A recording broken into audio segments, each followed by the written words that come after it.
Hi France, ഒരു അടിപൊളി inbuilt lithium battery വരുന്ന ഇൻവെർട്ടർ പരിചയപ്പെടുത്താം.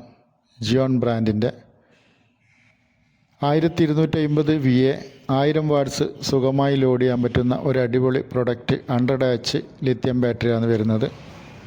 ഇതിന് നമുക്ക് ഫാസ്റ്റ് ചാർജിങ്ങും അങ്ങനെ എല്ലാ കാര്യങ്ങളും ഇതിനകത്തുണ്ട്. ഓവർലോഡ് പ്രൊട്ടക്ഷനും എല്ലാം ഉള്ള ഒരു അടിപൊളി ഇൻവെർട്ടറാണ്. കാണാൻ നല്ല ലുക്കാണ്. വെള്ളം ഒഴിക്കേണ്ട ആവശ്യമില്ല. മറ്റേ ഇൻവെർട്ടറിനൊക്കെ വെള്ളം ഒഴിച്ച് സ്മെല്ല് കാര്യങ്ങൾ, അത് വെള്ളം ഒഴിച്ചിട്ടില്ലേ കംപ്ലൈൻറ്റ്, അങ്ങനത്തെ ഒരു പ്രശ്നവുമില്ല. വെച്ച് കഴിഞ്ഞാൽ പിന്നെ നോക്കേണ്ട അവസരമില്ല. പിന്നെ കണ്ടു കഴിഞ്ഞാൽ ആരും നോക്കിപ്പോവും, ഇതെന്താ സംഭവം, ഇതെന്താണ്, ഇത് എവിടുന്ന് വാങ്ങിച്ച്, ഇന്നൊക്കെ നല്ല ചോദ്യങ്ങളായിരിക്കും. അടിപൊളി പ്രൊഡക്റ്റാണ്. കാണുന്ന ലുക്ക് കാണുന്നില്ല, ഇതിപ്പോൾ ഒരു വീട്ടിൽ വെച്ച ഇതാണ്. Okay, thank you.